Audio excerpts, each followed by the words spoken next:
ang panahon kay Ma'am Ramak. Nandun na po ba si Ma'am Ramak?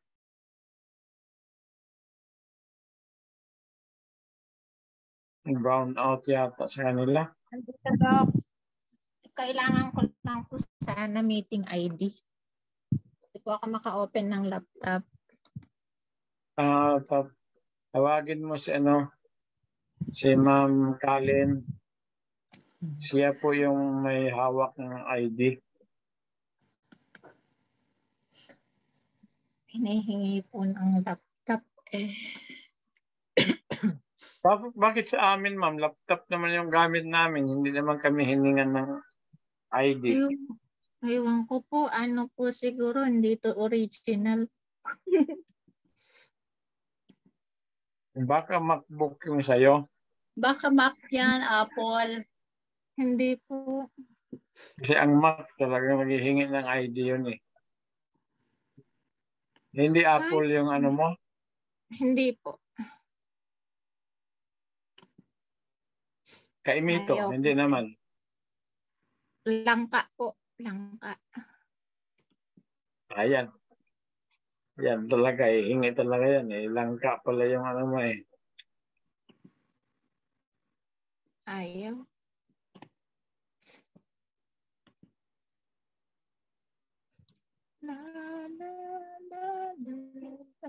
Hintayin natin si Ma'am Kalim. Kasi, ay natutulog pala si Ma'am Kalim ngayon. Opo nga eh. Kaya hindi ko na rin po Duty siya kagabi eh.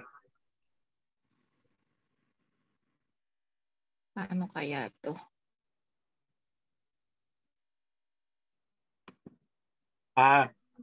Break po muna ng 3 to 5 minutes.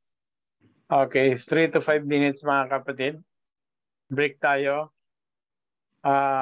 Magpapalit tayo ng time, ma'am. No, ako po muna. Ito, sir, pumasok na ako. Ha? May pinindot po akong isang yung link. Pumasok na po. Pumasok na? Baka ibang link. Baka ibang ano yun? Hindi po. Yung isa kasi binigay ni Sir Arnel. Yung inano ko, yung kami Ma'am Kalim. Okay na po.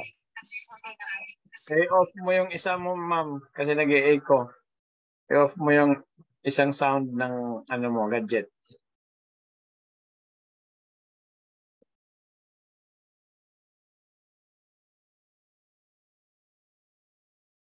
Sige, ma'am. Go ahead. Share screen.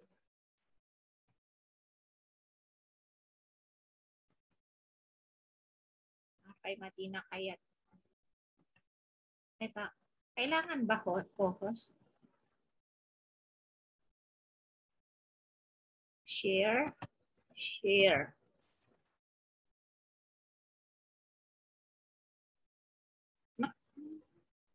Nakikita na po, ano po? Opo, nakikita po. Parang mag-share kahit hindi host. Okay po.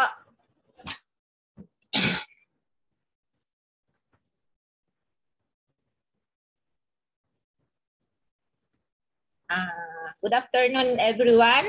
Welcome po sa CCC 300, Transformational Management and Leadership Class.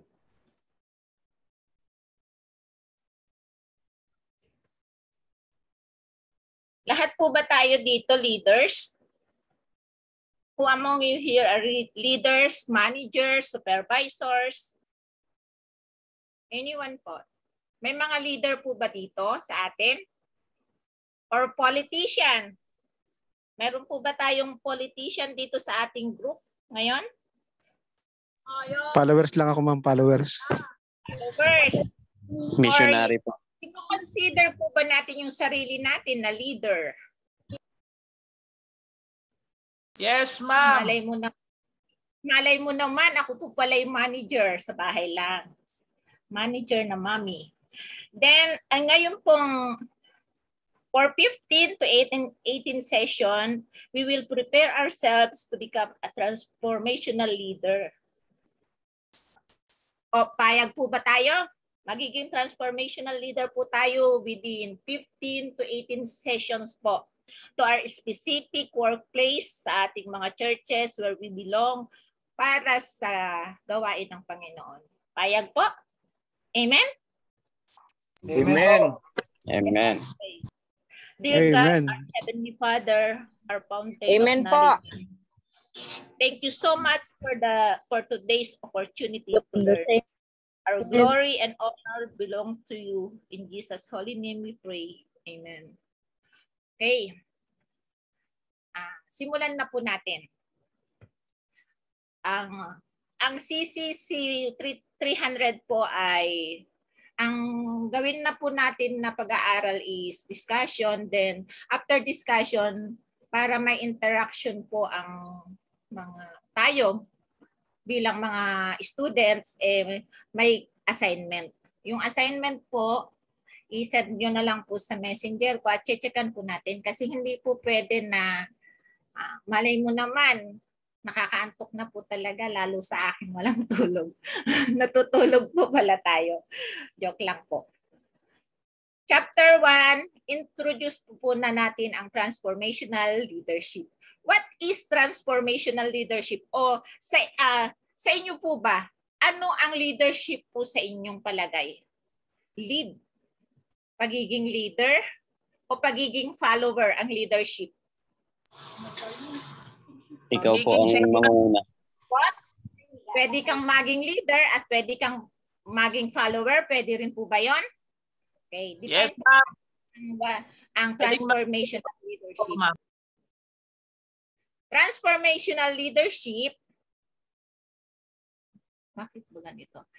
Is defined as a leadership approach that causes change in individuals and social system. It is ideal form. It creates valuable and positive change in followers with the end goal of developing followers into leaders. Enacted in its authentic form, transformational leadership enhances the motivation, morale, and performance of followers through a variety of mechanisms. Meaning, transformational leadership, dapat nag-create ka ng positive change sa iyong mga followers o sa iyong employees, sa iyong mga nasasakupan. Kung transformational leader ka sa bahay, dapat hindi ka nagpo-promote ng ano po, ng gulo. Dapat nagpo-promote ka ng harmony, ng love sa iyong tahanan. Ganun po ang transformational leader. This include connecting the followers' sense of identity and self to the mission and the collective identity of the organization. Being a role model for followers.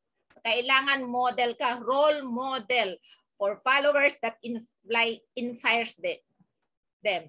Challenging the followers to take greater ownership for their work and understanding the strength and the weaknesses of followers so the leader can align followers with the tasks that optimize their performance.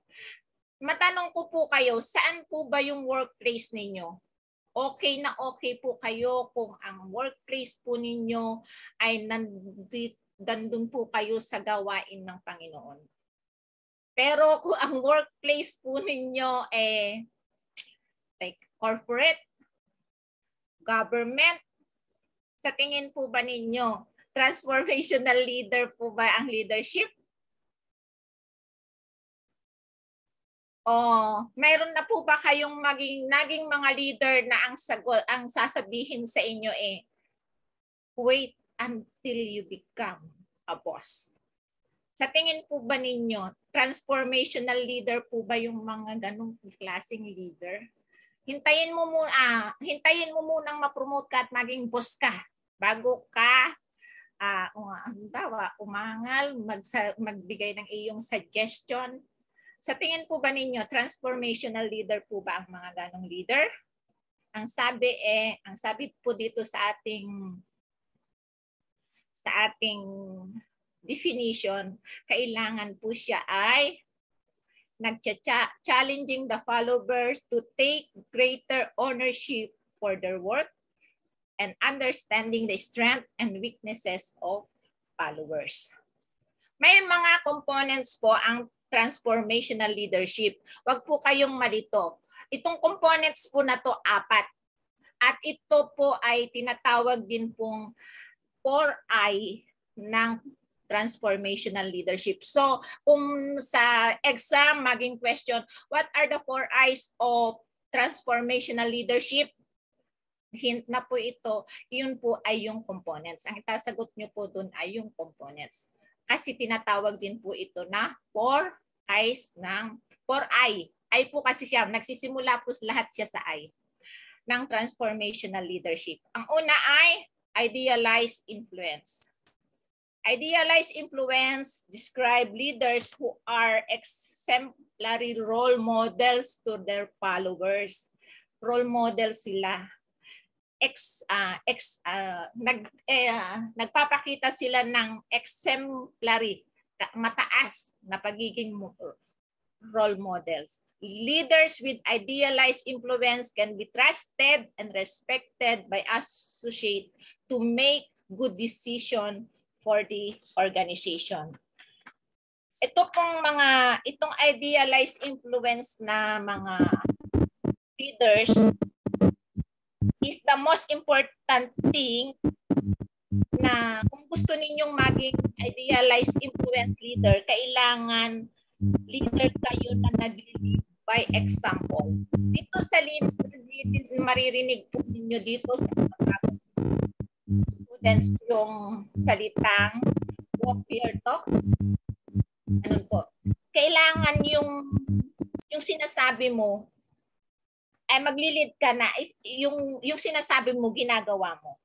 Employees will look to you as a role model for behavior in all areas of workplace.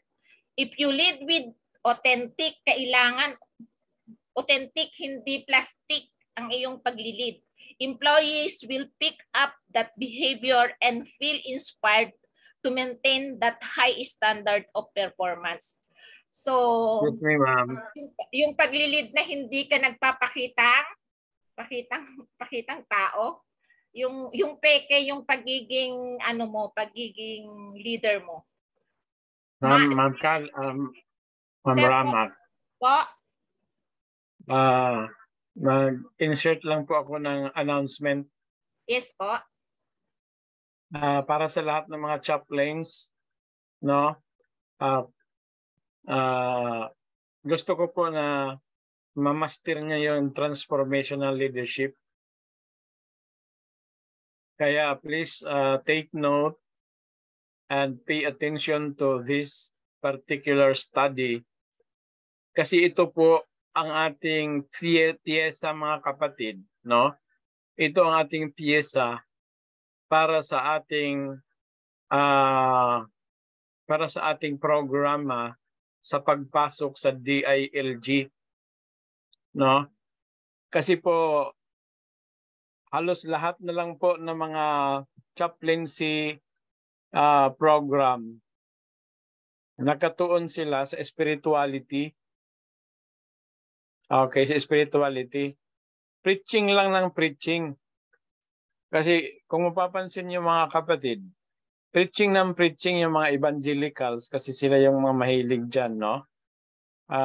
Ganito po. Pero actually, hindi sila nagtuturo kung ano ang mga tamang mga pamaraan na makapag-practice ng magagandang leadership principles ang mga nasa bureaucracy, no? So kung mapapansin niyo yung mga principles dito is very much talagang applicable. For how can we help the government, no, na magkaroon sila ng transformation sa loob kung hindi natin sila nabibigyan ng tamang perspektibo, tamang principles ng mga ideals of leadership. Tama naman po yan na we preach na i-preach si Jesus Christ as Savior, no? Kasi po ang Panginoon naman ay tumutulong sa transformation. But if you can present this topic in a Christocentric style, no? Christocentric style, integrated with values at saka Christian lessons or spiritual lessons, mga kapatid, malaki ang maitutulong natin sa government, no? Katulad ng kahit nga sa atin na simbahan mayroong hindi ko lang sasabihin kung saan, pero sabi pa ng isang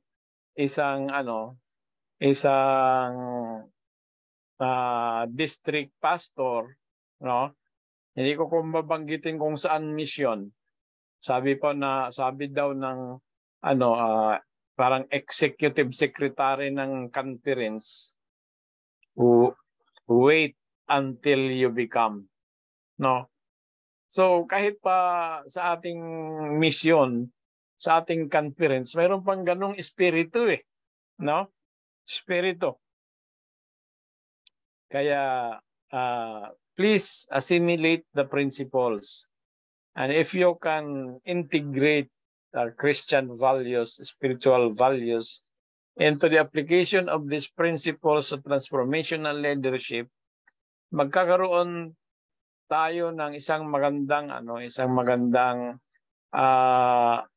sabihin natin na pagkakakilanlan, no, na ang DICC, no, na ang LIMS chaplaincy ay kakaiba, something different. Mayroon tayong na-i-share, na ibabahagi sa kanila na hindi nila nakukuha doon sa ibang chaplaincy program. Kaya ito ay piyesa natin, mga kapatid, no? This is our piece na later, after we conduct the training for the Speakers Bureau, kasi kukuha tayo ng mga lecturers talaga from our ranks, ay papasok tayo sa ahensya ng gobyerno na may kakaibang mensahe, na we are not just there, no? Na kung minsan nga ang iniisip ng iba, yung mga chaplain pumupunta doon para mag-proselyte, na hindi po ganun, kundi we are really interested as much as possible to be able to initiate change in the bureaucracy. Maraming salamat, ma'am. Thank you po, Doc. Akala ko po, Doc, dito lang sa gobyerno maririnig yung wait until you become. Talaga pong kailangan po talaga natin ng ng knowledge din ng pagiging leader. So, dun po sa idealized influence, hindi naman ibig sabihin dito you manipulate the employees into working hard. It's about leading by example and positively influencing them through commitment to trust, transparency, and respect. Yung itong idealized influence, pwede po natin itong sabihin sa isang sentence. Ito ay leader who serve as ideal role model for followers and is admired for this. Kailangan yung leader na role model siya sa follower niya at ina-admire siya ng kanyang mga follower sa pagiging totoo, sa pagiging transparent, at sa pagiging karespeto.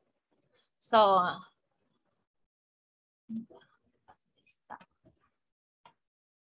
second components ng transformational leadership, ito yung second I, transformational motivation. Transformational leaders behave in ways that motivate and inspire those around them by providing meaning and challenge to their followers' work. So, imo-motivate po, yung transformational leader po ay nagmo-motivate. You will need to encourage your team to feel attached and committed to the vision of the organization. Hindi po pwede na hindi nila alam yung vision ng organization kasi paano kanila susuportahan kung hindi nila alam. So kailangan din na ipaalam sa susunod po nating mga topic. Madidiscuss po natin to yung paano yung disseminate ng vision, mission, goal, and objectives ng isang organization. You want to ensure employees to feel as committed to these goals as you do as a leader by giving employees a strong sense of purpose rather than attempting to motivate them through fear. So, di ba, kailangan sa inspirational motivation, yung inyong follower, nararamdaman nila na belong sila doon sa organization. Belong sila sa paglago ng organization. Belong sila para ma-achieve yung mission, vision ng organization. So, sa sa mission natin, sinabi lahat kasali, walang saling pusa. Pero totoo po ba yun? Hindi po ako masyadong connected doon pero naririnig ko po yung yung mga mayroon din namang saling pusa ba talaga o sinasama po ba natin talaga. Sa church po natin, sa church board na lang. Ako po naranasan ko nga to Naranasan ko po talaga. Dapat po member po ako ng church board pero hindi ako sinasali. At hindi ako sinali sa nakapastil. So, paano ako magiging paano ako bilang miyembro ng church board? Kahit ina-announce na may meeting, paano ako pupunta kung nakikita ko naman sa GC, wala talaga ako sa GC ng church board. Hindi rin ako binasa na member ako ng church board. Although sa manual, yung position ko nakalagay na dapat member ako ng church board. Pero nung nalaman ni pastor, isinali na lang. So, kung ganun po, yung parang 'di ba, kung matatamlayan. Pero siyempre, tagalims ako kaya iba yung iba yung pananaw ko. Hindi ganun kakitid. Pero halimbawa, sa organization na hindi sa sa loob ng church, yung ating mga nasasakupan medyo hindi ganun ang pangunawa niya. So magkakaroon po ng sama ng loob kung hindi siya kasali. So dapat kung inspirational leader ka, i-encourage mo yung member ng team mo na naka-attach and committed sa organization. Iparamdam. Ipaparamdam po natin.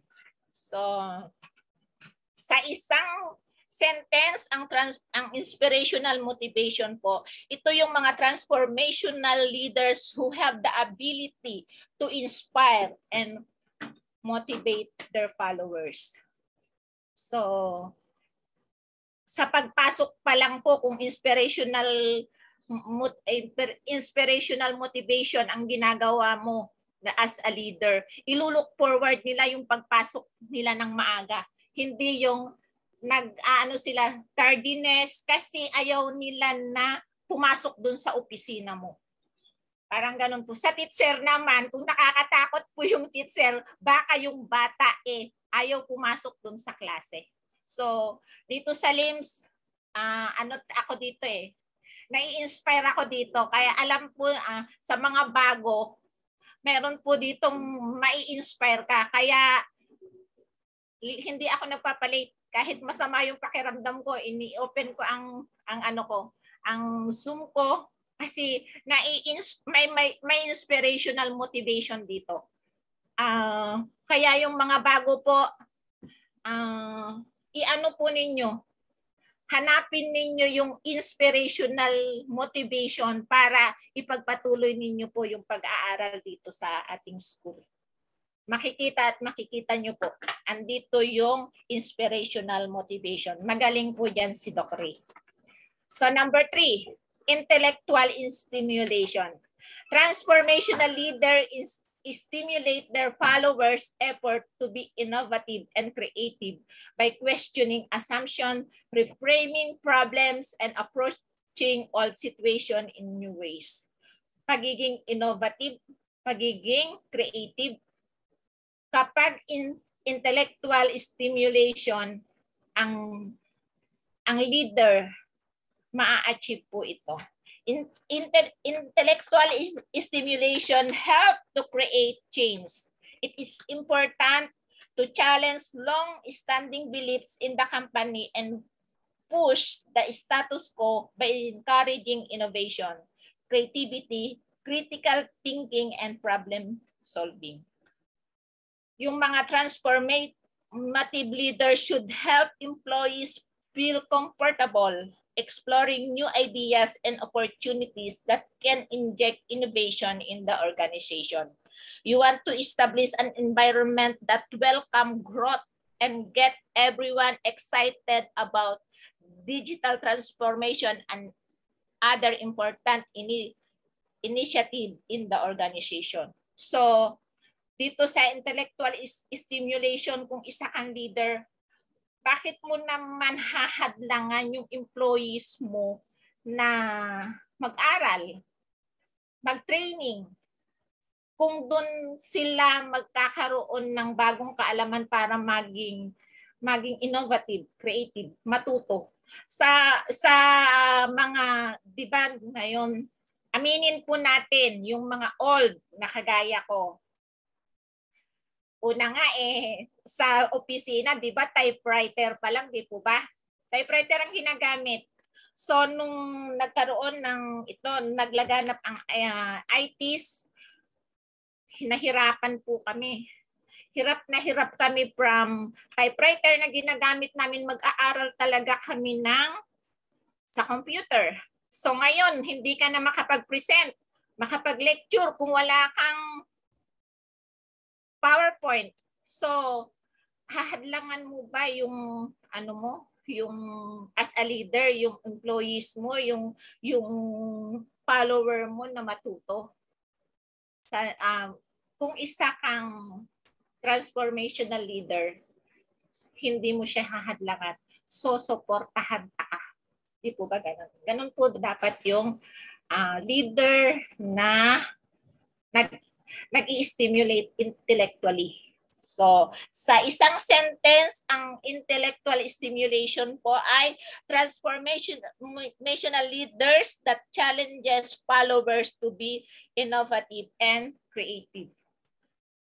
Actually, sa mga leader po, wag po tayong maging madamot sa pagkakaroon ng mga nasasakupan natin ng mga kaalaman. Kasi papakinabangan din po natin yan. Paano kung lahat ng staff mo, walang technical know-how, hindi nila alam yung gawin, ikaw lahat ang gagawa. Hindi ko po ipinagmamalaki Ako po kaya ko pong magturo kahit na gumamit ng computer sa elementary grade. Meron na po ako naturuan nung bago-bago po ako dito sa Dinapigi. Kaya po niya mula sa yung disbursement voucher, yung lahat po ng mga dapat i-attach. Alam niya po gawin. In 3 months yata, tinatawag ko na siyang voucher specialist. Pero hindi po siya nakapag-high school. Kasi hinahayaan ko siya, tinuturuan ko siya. Kasi sabi ko, hindi pwedeng ako yung gagawa niyan lahat. 'Di ba? So, nung alam na niya, sasabihin ko lang, gawin mo nga ito. Although, hindi siya nakapag-aral. Bandang huli, iniwan din niya po ako kasi nag-abroad. Kasi wala po siyang, kumbaga, di ba, requirement naman ang educational attainment, civil service, wala. Nag-Hong Kong na lang siya. Pero, inaano po niya yon. tinatanaw niyang utang na loob na natuto siya ng mga bagay-bagay na yun. Natuto nga siyang mag-ano ng computer nang gumamit samantalang hindi siya nakapag-high school. So, kung lahat po yung hindi magiging madamot sa pagme-mentor ng followers, ng employees, magiging maginhawa po ang trabaho sa isang organization. So number 4, I is individualized consideration.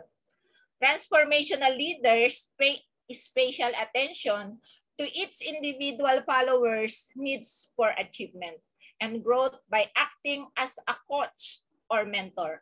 Followers and colleagues are developed to successively higher levels of potential.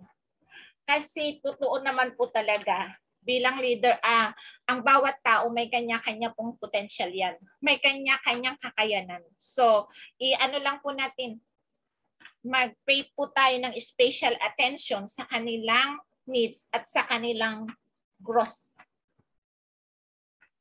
Employees need to feel a sense of independence and ownership in the overall business goals. As transformational leader, it is important to understand every employee is a unique person within the company and will have specific needs, mentorship styles, and their own contributions to the company.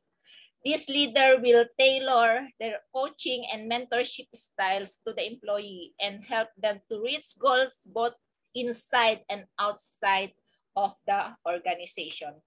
So dito sa individualized consideration, mai-ano ko lang po, mai-share ko lang, meron po akong personal na nito.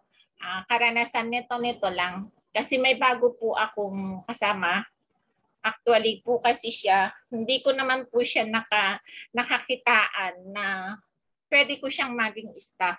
Kasi 13 years niya sa isang department dito sa amin, hindi siya na-permanent. Then nung nagbago po ang administration nung last year, July, pero pagkatapos ng election kasi ng May, pumunta na silang mag-asawa sa akin. Carmen, sabing ganon, dito lang ang office na may pag-asang ma-permanent si Blanc. So baka pwede mo namang kunin. So naawa ako, pinapreitan ko pa ng position na yung yun sa maximum na pwede siya kasi siya 2 years lang yung yung course niya, then wala siyang eligibility. So pumasok siya sa yung na yun, pinakamataas na yun dun sa ganong qualification niya. So kailangan ko pong i-apply yung individualized consideration. Although nung una, parang may pagkapikon. Napipikon ako kasi hindi niya nagigets. Minsan nga yung spelling lang nung budget, hindi UA. So nasa kumbaga folder namin, yun ang nakatag. Siyempre, pag may nakakitang iba, nakakahiya, naman yung staff ni Carmen, samantalang ang taas-taas nung salary grade niya compare dun sa mga college graduate. Ganun yung, pero although nakakatikon, kailangan ko po siyang, kailangan ko siyang alalayan, kailangan ko siyang i-mentor. Kasi kung itatapon ko siya, kung pipintasan ko siya, ako din po yung nakakapintas-pintas kasi sasabihin, kinuha-kuha mo, hindi na nga lang namin ma-permanent sa department na yun kasi totoo po, medyo may katamaran. Happy, siya, malaro pa po siya, although may pamilya na siya. Pero, tiyaga, kinausap. Then ngayon po, na siya, naaasahan na. Pwede ko na siyang iwan.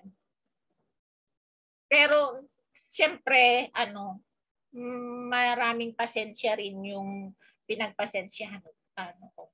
Salamat nga kasi nasa limbs na ako. Hindi na ako masyadong Sabi, mataray. Nakakabait talaga sa LIMS. Siyempre, nag-graduate pala ito sa September. Nag-graduate na yun. Di man lang niya napapagpasensyahan yung kanyang kasama sa office. Pero kailangan po talaga, mayroon po talagang, sa tingin mo dapat, di ba sabi ko nung unang example ko, yung hindi nakapag-high school na turuan ko kaagad. Pero siya, mahirap talaga siyang turuan. Pero i-consider po natin na mayroon silang specific needs, may mentorship sila, style na kailangan na hindi pare-parehas. So,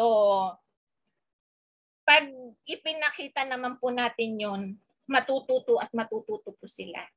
Pag natuto sila, so, 'di ba, malaking pasasalamat nila sa iyo. Ang challenge ko sa kanya, kapag nakaupo-upo lang siya dito, yung sabi ko, sikapin mo na hindi ka inuutusan parati. Bata ka pa, may wifi tayo dyan. Maghanap ka, mag-google ka ng mga matututunan mo at sikapin mo makapasa sa civil service para tumaas pa yung position mo. Kasi bata ka pa, marami pa kang nararating. So, transformational leaders demonstrate genuine concern for the needs and feelings of the followers, which bring out the best effort for each individual. So, ito po ang 4 I's ng transformational leadership, o tinatawag din po ito na components of transformational leadership.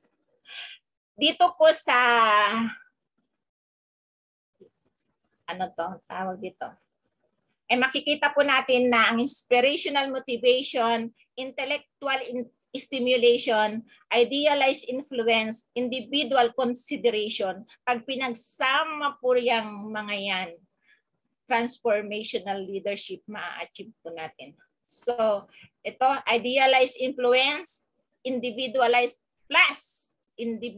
consideration, plus inspirational motivation, plus intellectual stimulation equals performance beyond expectation. So, kung gusto po nating ma-achieve ang transform leadership, kailangan po natin yung 4 na to.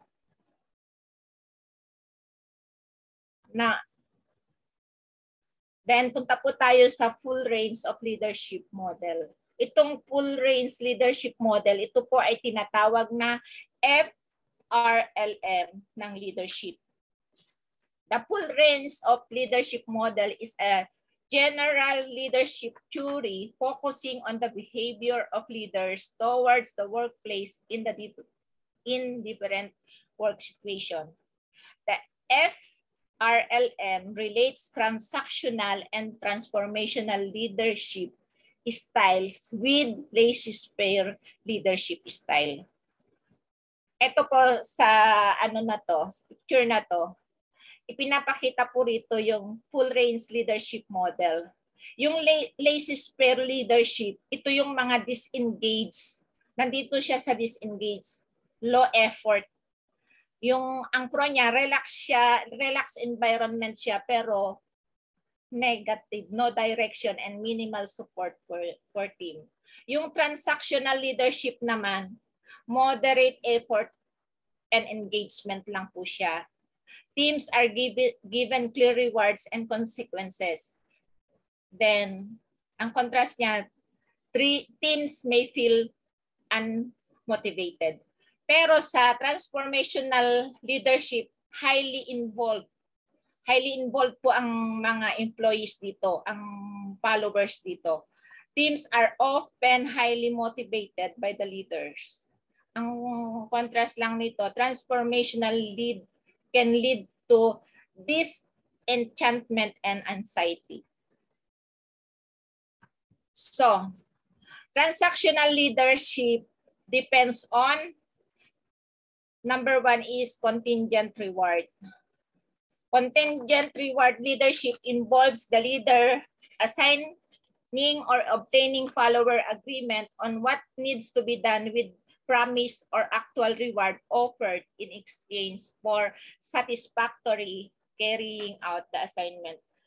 Yung mga mami po bang nandito, ginagawa po ba natin ito sa ating mga anak, yung contingent reward? Anyone po? Parang ganun na rin, ano po? O ako lang po yung mami na ganun? Kasi lagi po akong wala sa bahay. So, contingent reward ko po sa mga bata, kapag malinis tong bahay, pagdating ko, hindi kayo nag-away ni kuya, so may reward. So nai-apply po ba natin sa ating buhay ang transactional leadership?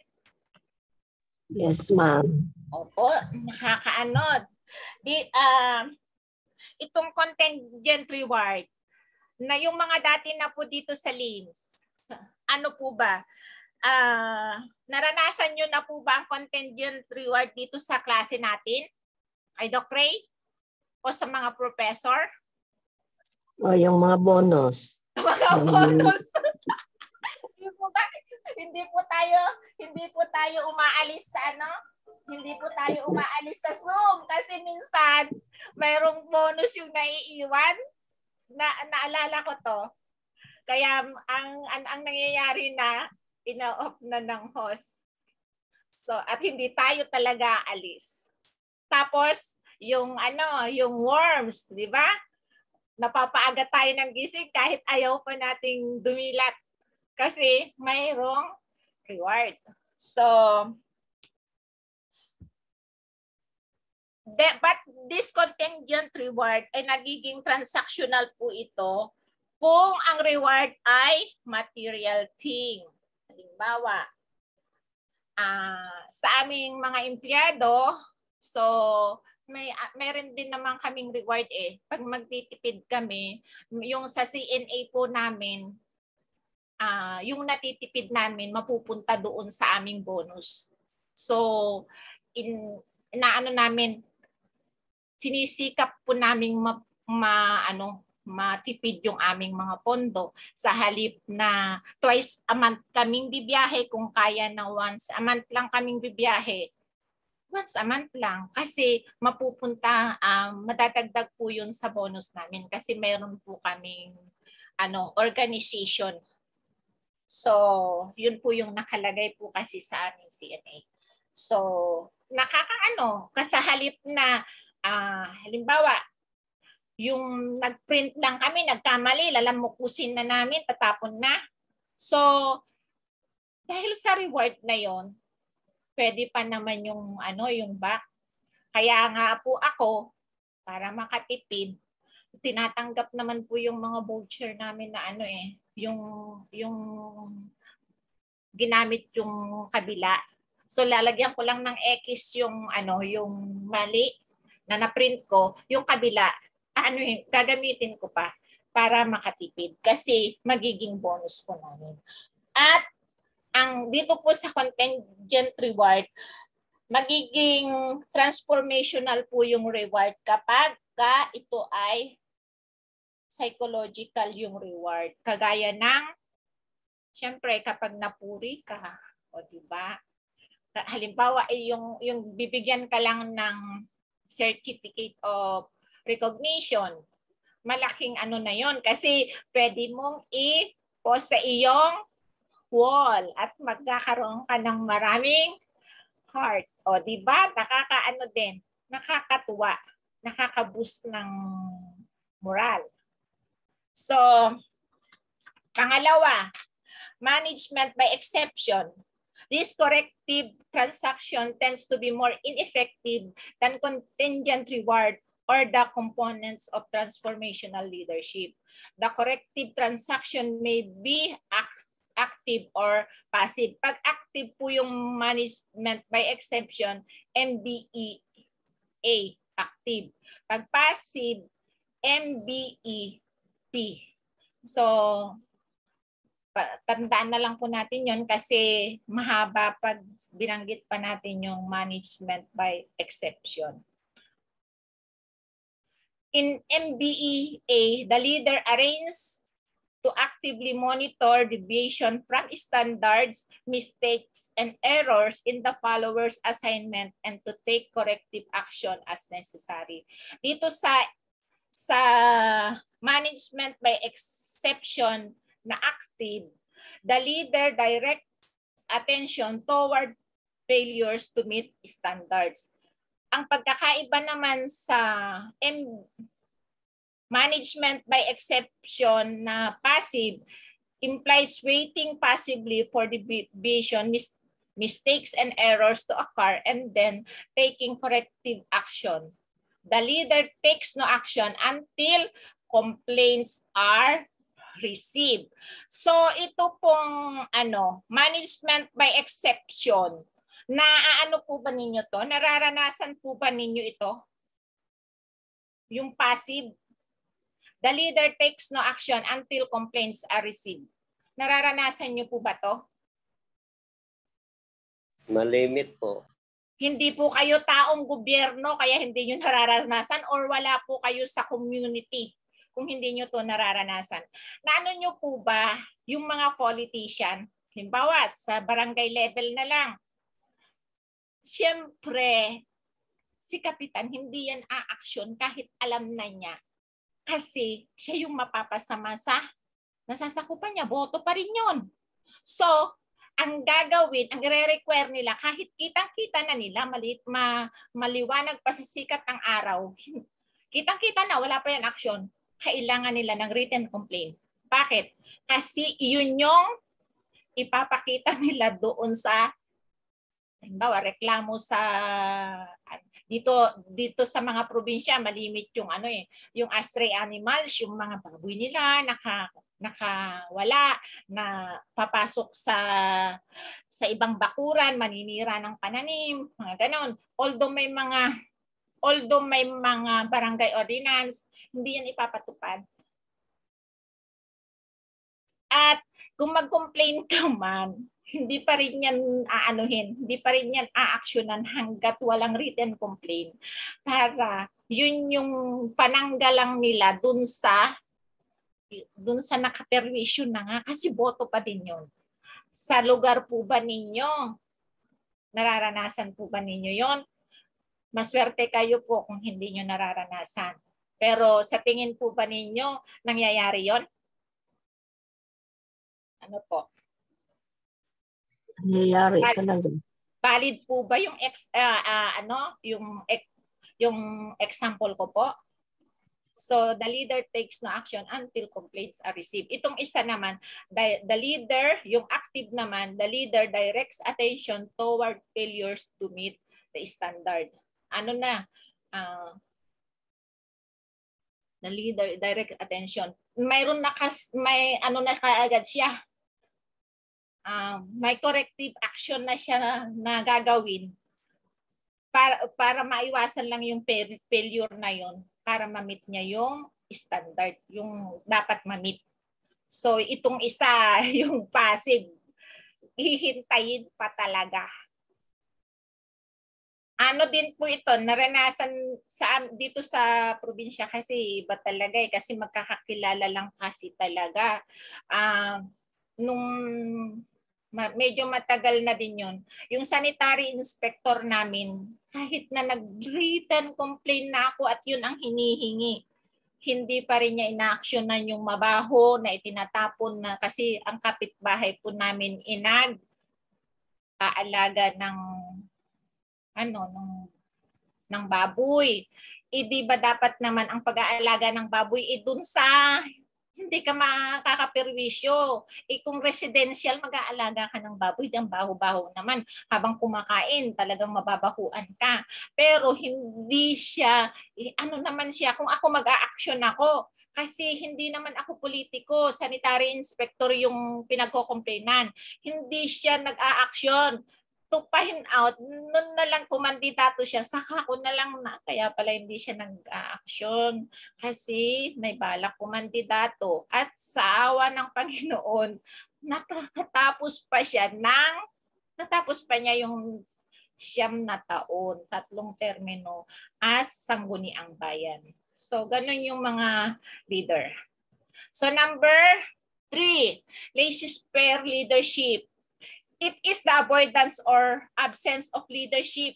It is the most inactive and effective according to almost all research on the style. Sino po ang leader na ganito? Kanina bago po ako pumunta rito sa Dinapigi, ang topic ninyo yung nanganganak, yung baog nanganganak na nagbubuntis, nanganganak na leader, elder, ganun po ba yon? So, laissez-faire, ano na siya? From the word bang lazy, kaya ganon, most inactive and ineffective. So, dito po, meron po tayong, pag nasa laissez-faire ka po, ineffective ka. Yung management by exception, passive man o active, yung active nasa nasa borderline po, ineffective. Ang magiging active lang o effective ka lang kapag pag po siya? Pag contingent reward. Dito lang magiging effective. Bakit nagiging effective ang contingent reward? Dahil sa reward, of course. Then, magiging effective kapag in-apply na po natin yung 4I o yung 4 components ng transformational leadership. Ano na nga po yung mga 4Is? Idealized influence, individualized consideration, inspirational motivation, and intellectual stimulation. Ito lang yung mga effective na mga leader. So dito, bakit gumalaw? Yung laissez-faire, yung management by exception, na passive, maski pa yung active na yan, ineffective. Then, according to Dr. Hernandez, transformational leadership is related to transactional leadership.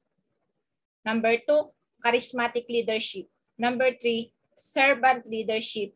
Number 4, Christocratic management or Christocentric management. Number 5, change management. Number 6, inspirational leadership. Number 7, motivational leadership. And number 8, moral leadership. Sabi, to become a transformational leader, he or she must follow this footstep of Christ's way of leading people and must always consult God in everything he or she does. Transactional leadership. It is the managerial styles that relies on attaining goal through structure, supervision, and a system of rewards and punishment. This result-oriented approach works well with self-motivated employees. So kanina, di ba, nakita natin na nasa transactional leadership yung management by exemption kapag active yung nagbibigay ng reward. Transactional leadership po yun. So, pero maganda rin naman ito kasi nga nakaka-motivate para maging yung mga follower natin ay sumipag, maging innovative. Mag-aim pa na makatulong sa organization. So, yung charismatic leadership naman, charismatic leadership is defined by a leader who uses his or her communication skills, persuasiveness, and charm to influence others. Sa itong charismatic leadership, sa tingin po ba ninyo, saan pasok ito? Kalimitan. Di ba sabi dito uses her communication skills and persuasiveness and charm to influence others. Saan po, for 5 points, sino sa mga leader po na ito, saan pasok po yun? Ang example po ng charismatic leaders, sino po sila? Ma'am. Po? Sa mga politician. Yes, sino po yung sumagot? Christopher Macam, ma'am. Okay, sige po, mayroon ka na pong 5 points na bonus. I-add natin sa ano, hindi ka man makagawa ng assignment, may 5 points na. So, di ba communication skills, yung persuasiveness, charm, nagagamit nila yan. Pero babaliin ko po yung sinabi na dito na communication skills lang, persuasiveness and charm na nakaka-influence. Minsan, ano po yung matinding ginagamit nila sa totoong buhay para manalo? Yung ano ma'am, at saka yung pabulaklak na salita at saka pera. Opo, di ba? Real talk po tayo. Pinipili yung boto, ma'am. Opo, real talk po tayo, di ba? Yun yung totoo. Na ano, kaya naman sila nagiging charismatic leader, kaya sila maraming supporter, kaya sila sinusunod. O sabihin na natin kaya sila nananalo kasi ginagamitan nila ng pera. Charismatic leaders, given their ability to connect with people on a deep level and especially valuable with organizations that are facing crisis or struggling to move forward. Natutuwa naman po ako kasi aware po pala kayo sa government. Akala ko po kasi sa klase natin, ako lang talaga yung taong gobyerno. At least kayo, hindi man kayo taong gobyerno, people of the Philippines at aware kayo sa nangyayari sa ating bansa, sa mga namumuno sa atin. So, mag-election na naman sa October, pili-pili. Servant leadership ng barangay, kapitan. Sino pong tatakbo dyan? Suportahan ka. Basta maging transformational leader po kayo pag kayo po ay nakaupo na. Servant leadership. Servant leadership is a leadership philosophy built on the belief that the most effective leaders strive to serve others rather than accrue power to take control. The aforementioned others can include customers, partners, fellow employees, and the community at large. Yung balik po tayo sa usaping politika sapagkat andito naman po tayo sa lipunan ng mga politiko. Nasa namumuhay tayo na pinapalakad ng mga government officials. 'Di ba? Yung mga taong gobyerno na yan, yung mga leaders natin, nung sila ay nangangampanya pa, ang ipinapangako nila servant leadership. Pabor po ba kayo? 'Di ba? Yes, ma'am. Yes. Sila ay para sa mahihirap. Kapakanan natin ang kanilang laging bukang bibig. Ahon tayo sa kahirapan, kung ano-ano pa. 20 pesos sa isang kilo ng bigas. Rather than to accrue power or take control. Ang ganda-ganda po ng hangarin nila makapagsilbi. Ang sarap pakinggan kasi sila yung servant, tayo yung boss. Di ba? Tayo yung servant. Ang nakakalungkot kapag nandun na sila sa position, baliktad. Sa sinasabi nila, although sila naman talaga yung nasa position at dapat sundin, pero yung pinapangako nila na sila ay public servant, the public trust, nawawala. Kami sa gobyerno, tinatawag kami na public service is the public trust.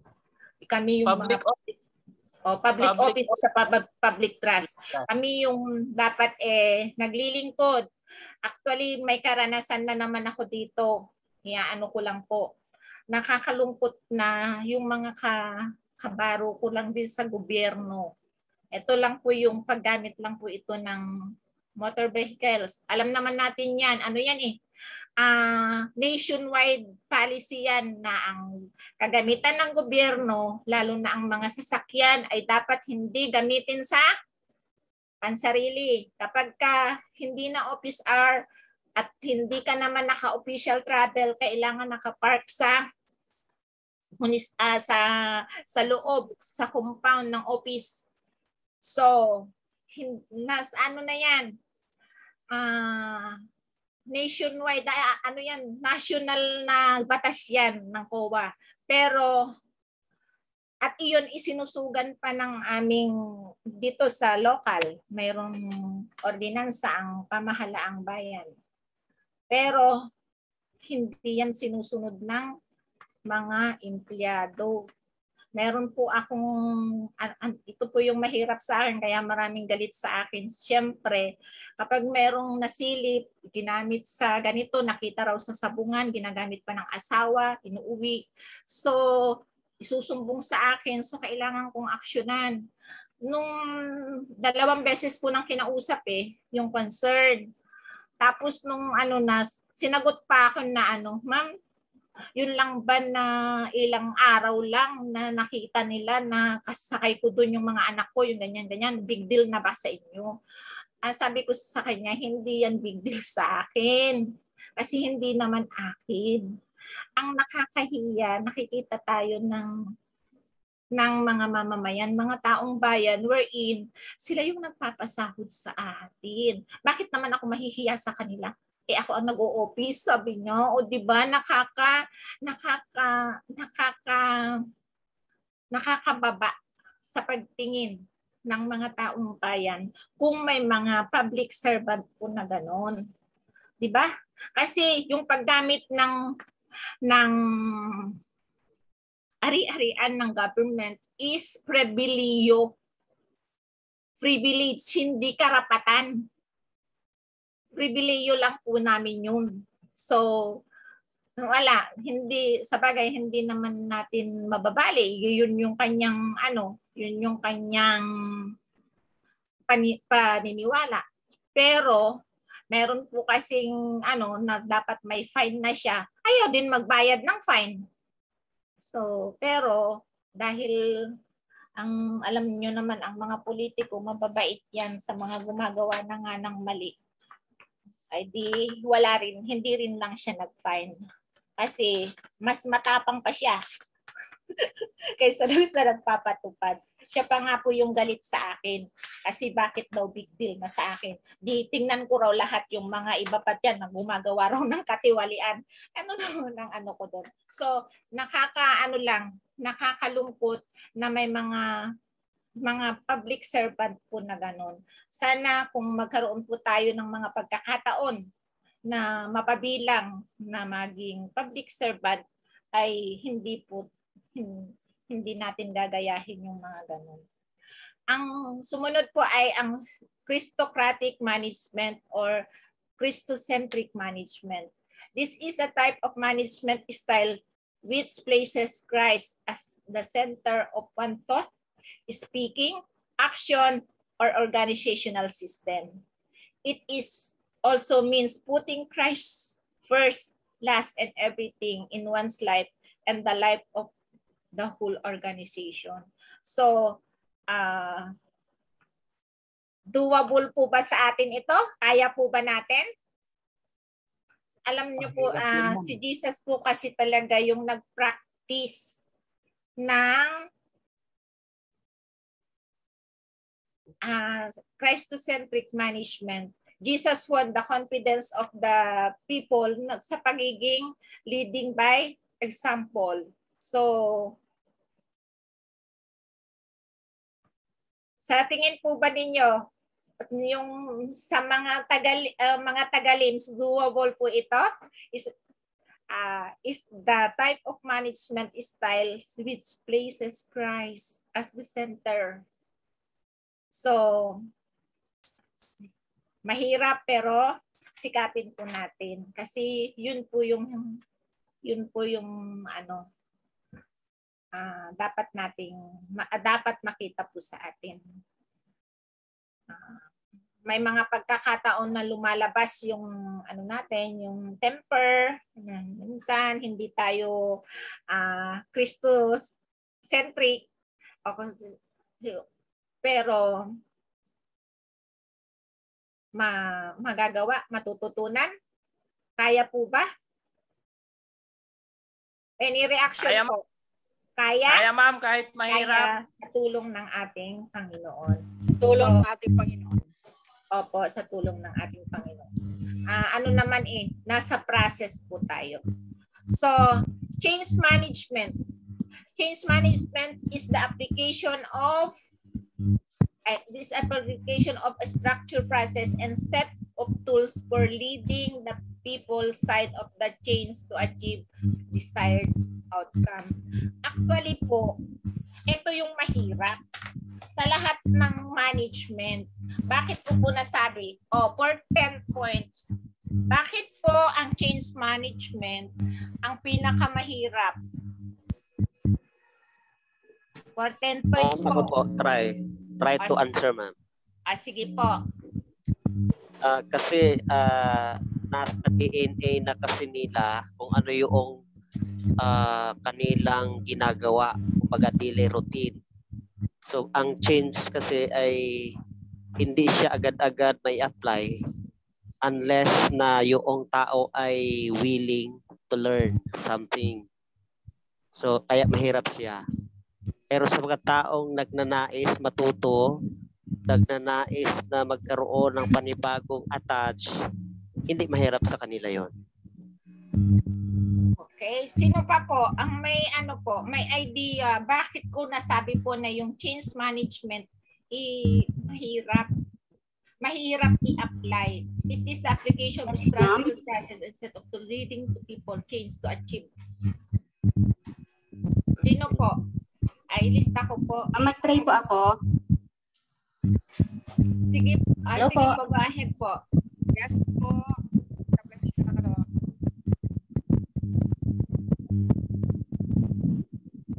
Hello po, ma'am. Okay Yes po. Yung Go ahead po. Yes po. Yung change management po, yung para po nating binibreak yung tradisyon nila, yung kinasanayan po. Para po ma-achieve natin yung panibago na desire natin dun sa hawakan nating let's say, hawakan nating office or whatever. Para pong gano'n. So, parang binibreak natin yung tradisyon nila, yung nakasanayan. So, Chaplain Sharon po, pwede po input. Oo, Ma'am Sharon po, go ahead po. Yes, okay. Maganda nito, change management. Ito yung pinakamahirap na baguhin ang dapat na baguhin kung ang nangunguna naman po ay nakikitaan ng hindi magandang influensya o wala sa kanyang sarili ang dapat makikitang pagbabago.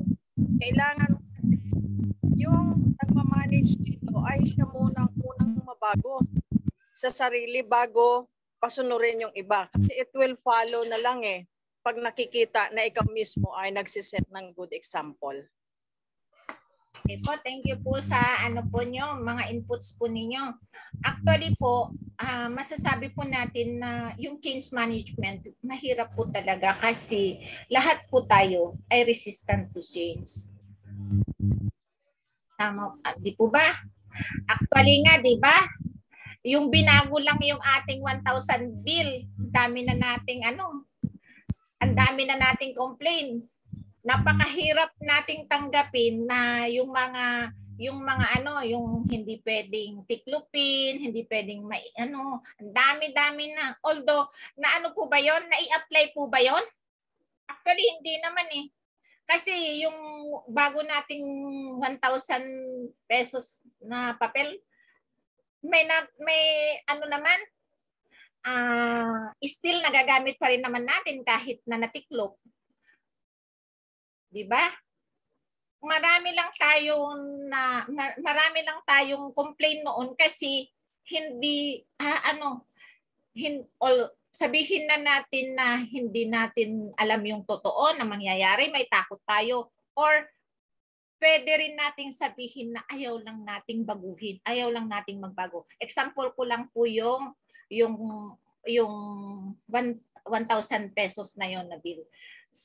Pero sa mga company po, sa mga organization, ang totoo po, kapag nagpababa ng isang, halimbawa, pinaka maganda ng example dito sa amin, sa site ko po. Yung matagal, pa po kasi, di ba, probinsya kami, matagal kaming left behind.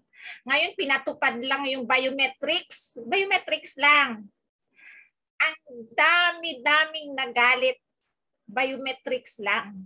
Parang ang hirap-hirap sundin. Ano naman ang pagkakaiba na yung isusulat namin yung name namin, yung pagpasok namin doon sa record book, kaysa doon sa gamitin namin yung daliri namin. Then, resistant to change.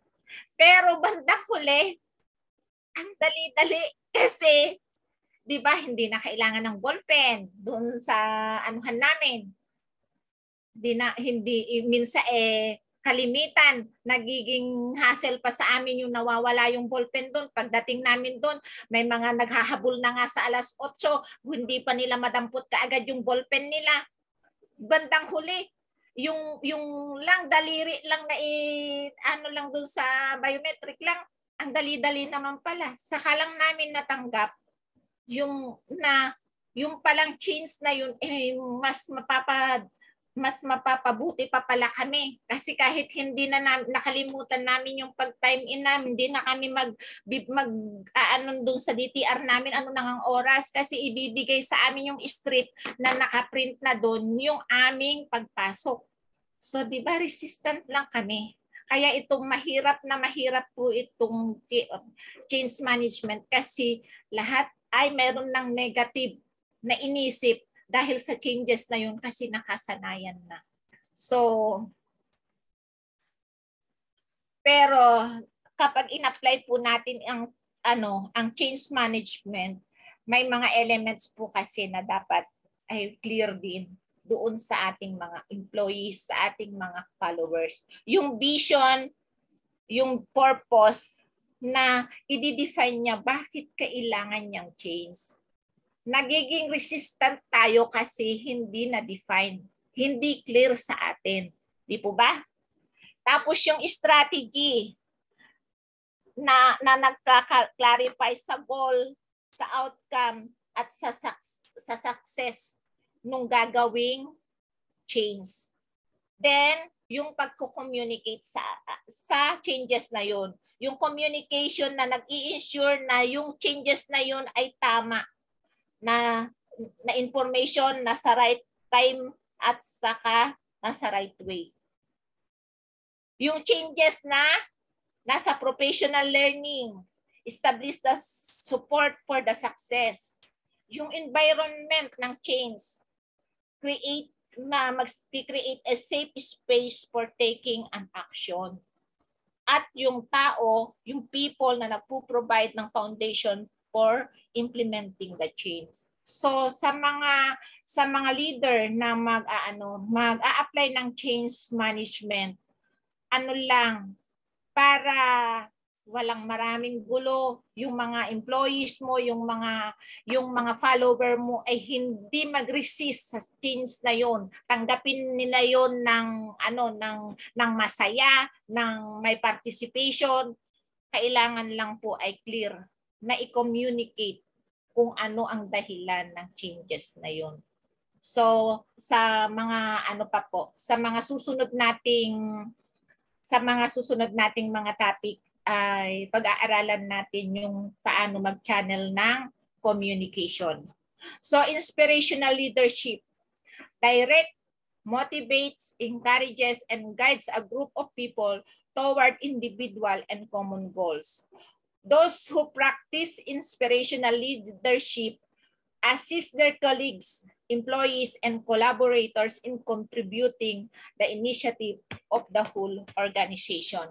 In inspirasyon, tayo ba ay nagiging inspirasyon para sa ating mga employees, sa ating mga colleagues, sa ating mga kasama? So, dito po sa grupo natin, sino po dito yung mga LE? Andito pa po ba si Ma'am Dory? Ma'am Dory po? Hello po? Wala po siya. Sa mga LE po, sa tingin po ba ninyo yung nai-apply po ba itong inspirational leadership dun po sa mga leader ninyo sa bawat grupo ng mga LE po? Sa paanong paraan? Sino po yung LE dito sa group natin? Pwede po pa kayong mag-share kung paano nai-apply ng inyong leader yung inspirational leadership? Wala pong LE dito? Wala. Yung mga pastor, LE po yan. Sa mga pastor, yung pong mga pastor natin, paano po nai-apply ni sino pong taga CLC? CLC President, yung inspirational leadership. Anyone? Hello po, ma'am. Hello po. Sino po sila? Hindi ko po nakikita. Lista ko po. Coljan Araneta po. Sige po. Opo, kasi po, isa po akong LE. Yung napansin ko po doon sa leader namin, doon sa Caloocan, ano po siya, siya po yung nagmo-motivate sa amin, siya yung nangunguna palagi sa gawain, siya yung nangunguna palagi sa worship. Tapos kapag may gawain, for example, yung bus preaching ministry or may lugar na pupuntahan para mag-ikot-ikot ng mga libro, talagang minomotivate niya po kami. Siya yung nangunguna palagi sa amin. So, na-inspire ka po ba sa kanya? Paano ka po na-inspire sa ginagawa niya na po yun?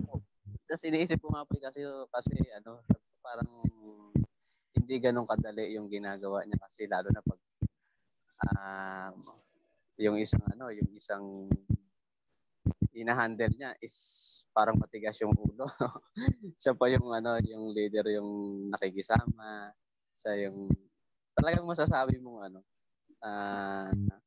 nasa kanya yung isang good example bilang isang leader. Okay po. Congratulations at meron ka pong leader na ganun po. Sino pa po ang may leader na ang leader niya ay nagpa-practice ng inspirational leadership? Isa pa po. Sino pong mag-share?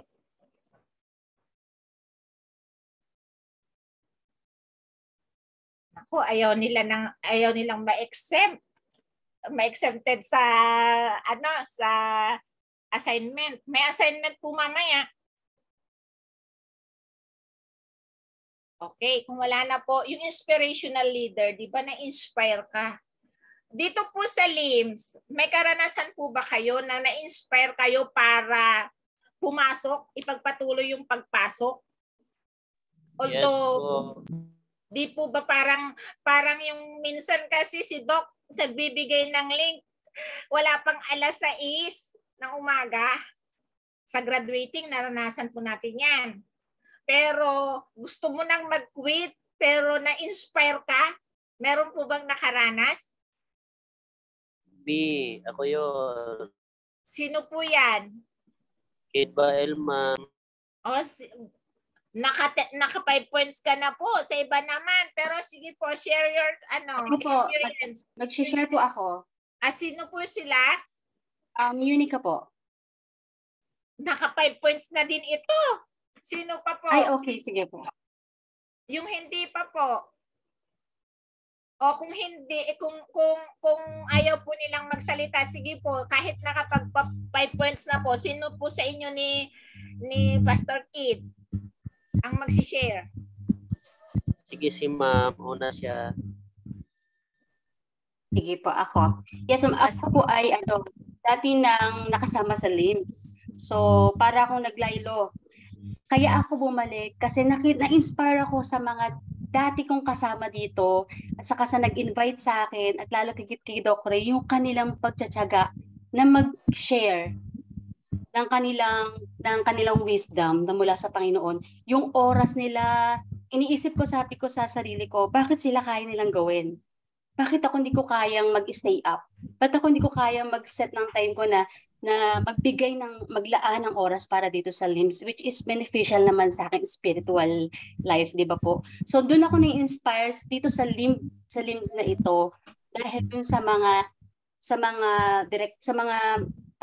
founder, sa mga officers dito, sa mga staff, dahil doon pa lang sa kanila inspire na ako dahil yung kanilang devotion talaga. Devoted talaga po silang marami pa po ang makaalam, marami pa po ang patuloy na maging katulad din nila. So nakaka-inspire po yung mga ganong mga leader. Yun po. Thank you po. So welcome back po. Bubutit pinagpatuloy nyo po. So nakita po natin na-inspire po siya. Ano po? Kasi kung hindi yan na-inspire, hindi na yan babalik. Tama po ba? Na-inspire Yes, kayo po. sa inyong mga sa nag-invite sa inyo. Ang nakaka-inspire pa po dito sa LIMS, alam niyo po ba 'yon? Nabanggit niya po yung mga administrator. Imagine mo yung mga administrator na nagtatrabaho ng walang monetary na kapalit. Samantalang nagdi-devote ng oras ng Yes panahon. po. At saka pa ma'am, yung wala silang sawa na magpaalala sa'yo. Wala silang sawa na imbitahan ka. So yun lang po, nakaka-inspire talaga. Opo. So, do you consider the leader ng LIMS ay inspirational leader, ma'am? Absolutely. Absolutely. So, ma-inspire po tayong mag-invite pa po ng magiging classmate po natin para sila rin ay ma-inspire. Share kung anong inspiration na natatanggap po natin dito na ini-enjoy natin ngayon na ma-enjoy din po ng iba. Actually, ako rin po. Na-inspire lang din po ako dito. Actually, hindi ko po alam. Di ba nabanggit ko na sa mga meetings po natin na nagkasakit ako na hindi naman ako totally healed. Minsan pa sumasabay pa ako pag may prayer request si Doc na may sakit siya. Actually, masama rin yung pakiramdam ko nun. Pero, nai-inspire ako kasi, tingnan mo nga kahapon, nakagawa siya ng another song natin. So, parang na-inspire rin ako rin sana. So, yung mga hindi man sabihin, hindi ka man akitin, hindi ka man tapikin na, huy, gawin mo yung mabasa mo na lang doon sa GC natin, di ba? Ma-inspire ka na. Maano mo na kapag inspired ng Holy Spirit ang isang tao, nagraradiate, nakakahawa ng iba. So, kailangan lang talaga natin, inspired din tayo ng Holy Spirit ng ating Panginoon. So, Brother Kid, next time ka na po ay Pastor Kid. Marami ka ng 5 points. Motivational leadership. It is the ability to lead and motivate others. A motivational leader understands that the people are the source of all the progress and innovation, and thus the key to success in the 21st century. A motivational leader is able to help people develop and utilize more of their full potential. So, kapag ikaw yung boss, eto tingnan mo tong boss dito sa sa picture, yung boss siya yung hinihila na. Yung kapag leader, kasama siya. na naghihila, nagmo-motivate siya para maging successful yung organization. May anuhin po natin, lagi po natin isa-isip na ang bawat isa ay may kanya-kanyang kakayanan. Hindi pare-parehas po yan ng kakayanan. Kahit po magkapatid, magkaiba po ng kakayanan. So, motivate. May slow learner, may fast learner. May madali talagang matuto eh. May madaling makagets. Pero mayroong ano lang. I-motivate po natin 'yon. Kasi hindi nakakalungkot na marinig sa isang leader na yung pag hindi natuto mahina. Yung mas worse pa doon na word, ayaw ko lang sabihin. Pero nakakakita ako kahit dito sa organization namin sa LGU, nakakakita ako ng mga boss na ganun. Yung talagang dito lang sa kapitbahay kong building, pinapaiyak niya yung kanyang mga staff. Ako din naman nagpapaiyak pero kasabay kong umiiyak. Moral leadership is the capacity to exert influence and effect change by leading self, then others towards specific goals guided by universal moral principle. Moral leadership, from the word moral.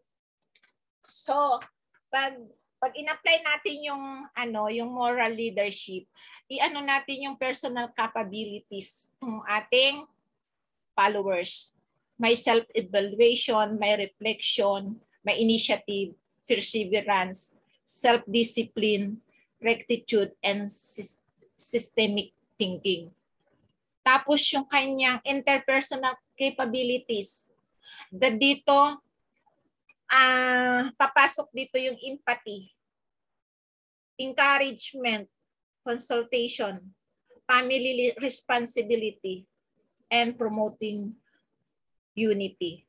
Then, yung social capabilities, yung vision, transforming dominant relationship, justice, empowerment, service to institution, and historical perspective. Moral leadership.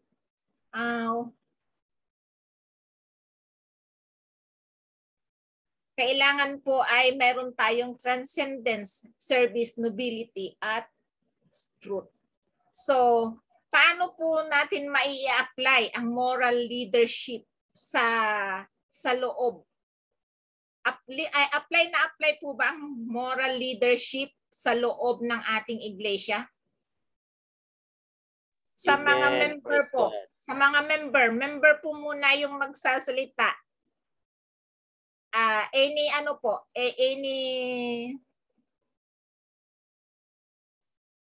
reaction. Na-apply po ba ang moral leadership sa loob mismo ng ating iglesia? Sa loob ng ating church? Pastor Kid. Live by example, ma'am. Opo. Sa tingin po ba ninyo na i-apply po yung immoral leadership? By the grace po, pinagsisikapan na may apply sa kanyang pangunguna po. Po, maraming salamat po. Kasi kailangan po talaga na mai-apply po natin ang moral leadership. Kahit lang din naman po hindi sa isang organization, kahit sa loob na lang po ng ating sariling pamilya.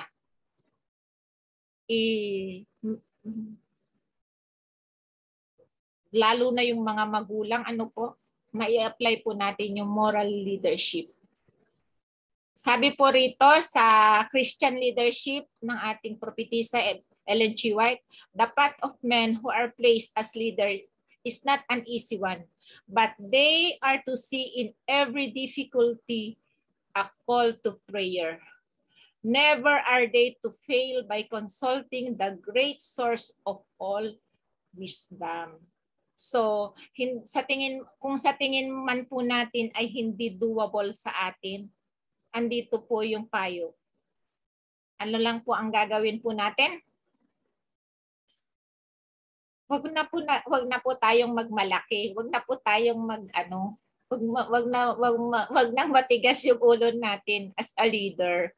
Ang kailangan lang ay kapag nasa na po tayo, mahirap na sitwasyon ng ating paglilid, anuman po yung saan po naman po tayo, anuman po yung workplace natin, either nandito na po at nandun po tayo sa ating denomination, andito po tayo sa may kanya-kanyang workplace na malayo sa sa laging nakatuon sa Panginoon. Yung leader na mismo ang dapat na laging nasa Panginoon. Total ang Panginoon po natin prayer away lang. So, dapat kung transformational leader tayo, lalo na kapag taga-LIMS, lalo na Adventist, at nabigyan po tayo ng pagkakataon na maging head. Siguro magiging advisable pa po na bago magsimula yung mag-start ang work sa isang araw, magdi-devotion. Ano po? Sa tingin nyo po, nakakaganda po ba yon? Meron po tayong, meron naman po tayong mga devotional book, kahit yung hindi Adventist na ating mga staff. Pwede rin po natin na pagbasahin. So, malilid pa po natin sila. Actually po, mabuti po kayo sa sa atin nga, sa denomination, mga nagwo-work dyan, ini-start talaga ninyo yung prayer, yung mga may devotional. Pero natutuwa na din po kami, siguro dahil nga sa ng gobyerno, yung sa DILG, di ba, yung parang itong mga katiwalian, di ba, meron na nga tayong mga pumapasok na ang chaplaincy work dito sa loob ng gobyerno. So, na din, ini-start yung araw na may prayer. Kapag hindi na rin mag-i-start ang meeting kapag walang maglilid ng prayer. At may talagang makikita nyo po, may mga tao na magagaling mag-pray at meron ding mga nahihiya silang mag-pray. So, kung tayo po ay transformational leader na magbibigyan ng pagkakataong mag-lead, kahit po yung maturuan natin sila ng prayer bago mag-start ang trabaho. Malaki pong malaking sandata sa buong maghapon ng ating paggawa. So, ito lang po muna yung slide natin sa hapong ito. At sabi ko po, para may interaction po tayong lahat, kasi hindi naman po lahat nagpa-participate. At yung 18 meetings, may mga pagkakataon po na malamang walang meetings, ganun, kung anumang aberyang mangyayari. Kaya every meeting po, meron po tayong assignment. Ito po. Pwede nyo na pong screenshot yung assignment. Define transformational leadership using biblical point of view. Number 2, let me know your insight about the 4 I's of transformational leadership, not less than 100 words. Yun pong mga dati na po, yung mga graduating, kahit hindi po sila require. Yun lang pong mga regular class natin na ngayon lang po nag-attend, na kumukuha ng subject po na ito, follow nyo na lang po ako sa messenger ko po, Carmen Ramac. Kapag nandun naman po kayo sa sa GC natin, hanapin nyo lang po si Carmen Ramac sa GC, then ano nyo, pindutin lang yung message doon, di ba? Papasok na yun sa akin. Lagi ko naman pong i-check kapag nag-submit na po kayo. So, ang submission po nito, syempre, dapat ma-check ko naman. Bago po mag-start yung klase natin sa linggo ulit. Hihintayin ko po yung inyong mga sagot.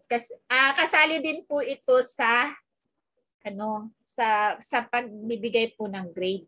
Actually, mas mataas po ang ibibigay kong grade sa assignment compare po sa midterm exam o kaya sa finals. Ma-perfect nyo man po yung midterm, yung finals, mas mataas po yung yung weight ng paggagawa ng assignment. Kasi yung midterm saka finals, madali lang po yung mga question doon. Saka titignan din po kasi natin kung diba, magiging transformational leader tayo, dapat magsisimula po kasi sa atin ang pagta-transform. So kung hindi gumagawa, assignment pa lang, hindi nagagawin, so paano pa tayo magiging transformational leader? Kaya mas mataas po yung ibibigay po natin na grado doon po sa assignment.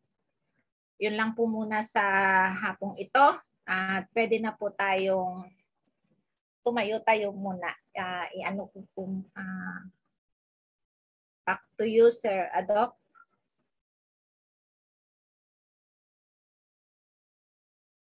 Tapos na po ang aking presentation. Maraming salamat. Okay, maraming salamat, Ma'am Rama. Although itong oras po na ito ay ipatay po ta kasing oras ito yung nakakaantok na oras. Sa mga natulog po, i-PM nyo po ako para i-get the slide. Thank you po. Okay, sa mga natulog daw po, gising na.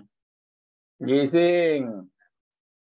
Okay. Salamatan natin si Ma'am Ramak sa kanyang napaka-energetic na discussion na talagang hindi ka makakatulog pag ikaw ay talagang nakikinig. No? Napakaganda po ng discussion. At ito po ay talagang ma-apply natin personally at sa ating mga gawain o kung sa ating mga trabaho kung tayo lalo na ay nasa bureaucracy o nasa gobyerno po tayo ay this is a wake-up call para sa atin na hindi tayo maging katulad ng iba. No? Unfortunately, fortunately, wala na pong bandiklak ngayon. No? Kasi dati, ang bandiklak, sasabihin lang, tatawag yung kaibigan, pare, paano ako dyan, pa-punch in. Nandun pa sa bahay, naliligo pa lang, pero naka-time in na. No? So, sana walang Adventist na ganun kung pagkataon na mayroon pang bandiklak sa mga pinapasukan natin. Okay. O siguro, isa din yan sa mga inaayawan ng iba na magkaroon ng yung hintuturo mo ay ilalagay mo doon sa ano nga tawag, ma'am? Yung mention mo? Biometrics po. Biometrics, no? Kasi hindi ka po, pwedeng pwedeng magpa-punch in doon except kung putulin mo yung tudlo mo at saka ipadala mo sa kaibigan para makapag-time in, no? So, yun po ang kaibahan. Okay. So, thank you very much, ma'am. We'll have a break, mga kapatid, until 2:45 para makarelax, no? Exercise muna. Then, I'll be back at 2:45 to give you a few introductions to our subject, strategic leadership.